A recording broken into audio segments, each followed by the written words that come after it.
It's just another one of those videos that just points out things that shaped our reality and things that were put into our lives as children growing up that we never questioned. And a lot of times we think these things are great inventions of great men. But I'm here today to show you that a lot of the stuff we've been given once again is stolen science and stolen knowledge from the ancestors. So that leads back to what we're going to be talking about today about Mario. See, the whole thing about the Mario game and why it's so popular and why it's one of the most top-selling video games in history, and Mario is one of the most popular video game characters in history. A lot of that has to do with because of the lot of symbolism that makes up the Mario video game. Is symbolism that resonates with our spirit. It's symbolism that date back to ancient science and ancient knowledge, and a lot of what I'm going to be doing today is revealing this to you. You got to understand that the mushroom has a lot of spiritual aspects to it, and the very shape of the mushroom itself was divine to the ancestors because it's made in the exact image of the ancient cosmos, which is indeed the true image of our cosmos. Now, one thing that we need to keep in mind with the Mario video game is that most of the characters is based on mushroom symbolism or ancient cosmos symbolism. Now, a lot of what you see in Mario concerning the turtles, and you see all of the turtle shells having different magical qualities in the game. The turtle shell is symbolic because that goes back to the ancient turtle creation myth. See, our ancient ancestors describe the nature of our cosmology different ways throughout different times. So one of those ways was the mushroom myth, what we're going to be talking about today. And in a future video, I'll be doing the video on the ancient turtle creation to show y'all the significance of the turtle and all of the symbolism. That has a lot to do with the turtles that you see in Mario and everything. So understand that a lot of our ancestors depicted themselves with the mushroom above their head with the flat plane beneath their feet. Now, this consistency goes back to previous videos. You need to go and check my video out, Secret of Secrets Reveal What Freemasons Are Hiding, and a couple of more videos that I got that shows y'all this consistency of the flat square plane or the flat plane horizon line with the arch above. Okay, this is a symbol that we see all around us, and it's very divine because this is the true shape of our cosmos. So understand that this is a very revered symbol in a lot of secret societies and everything like that. So when we look at this mushroom symbolism, we're looking at the ancient cosmos. So we got to point that out so we don't get all confused. It's the same stuff told in different ways, in different locations, and in some cases different times. So some things we want to point out about the Mario video game. As I stated, a lot of our ancient ancestors depicted themselves in these little figurine pieces of art that you see here all around the world. We were told that the ancients were separate from each other and they didn't have any communication,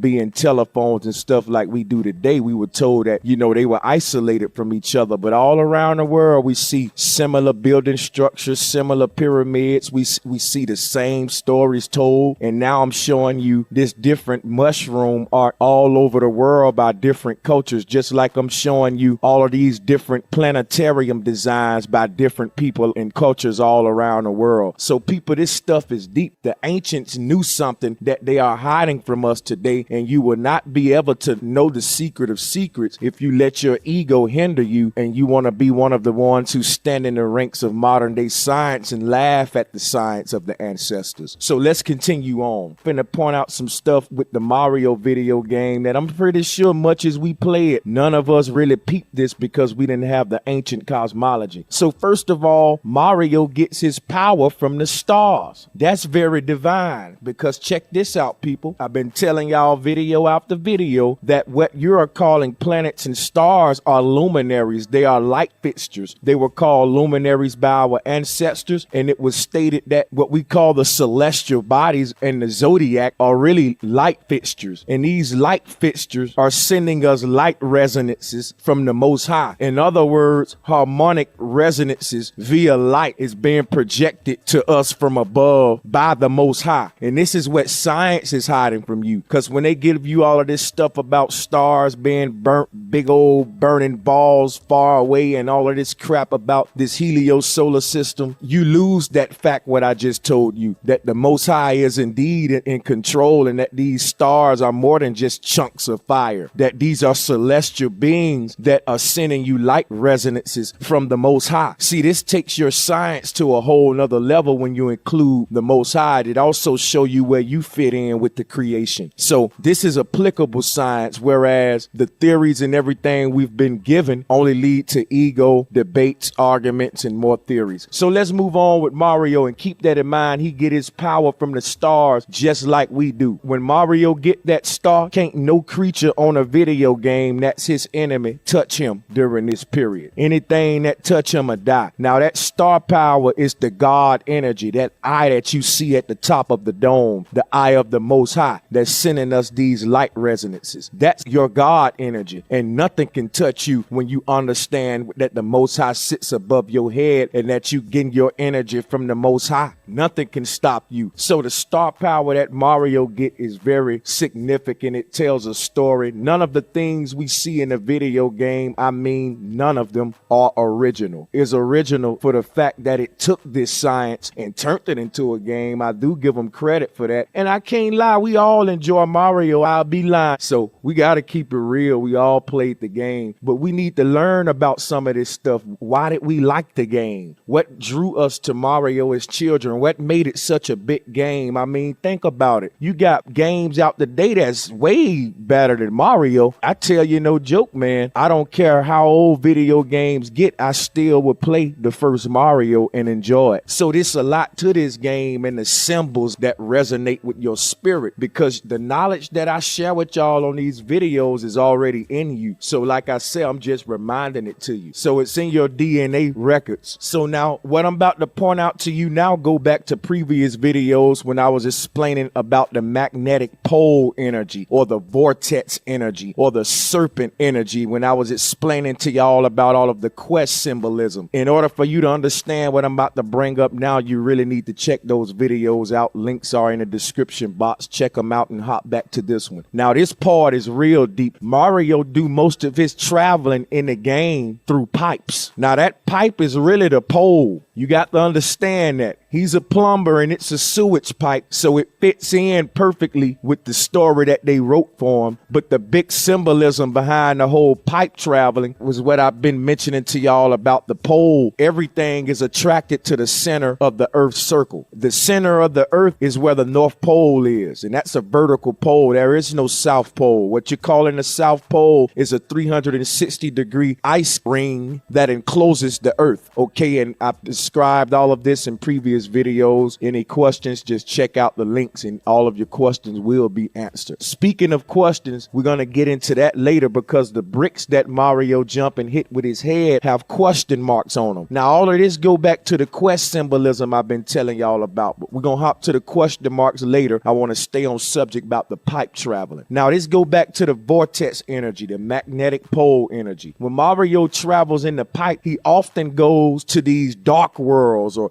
the blue stages or these, these night boards. This is what I was telling y'all about in all of the videos, that upon death, when you are attracted back to the center or back to the source, we all travel back to the source via the North Pole. The North Pole is like the umbilical cord that connects the earth energy to the Most High. So in other words, the Most High is with us at all time, because the very energy and power and essence of this planet and everything that powers this planet is channeled to this planet, or what the ancestors call this cosmic egg. It is channeled here via the North Pole, and the North Star is stationary. It is aligned with the center hole of the earth that I mentioned to you in previous videos. There is a hole in the center of the earth, which is like a sink for all of the earth water systems, creating our tides. That's on the land. But above that hole, if we was to launch a rocket up, we should run into the North Star or near the North Star. So the North Star is aligned with that vertical pole, and it's a fixed star. It doesn't move. All of the other stars revolve around it,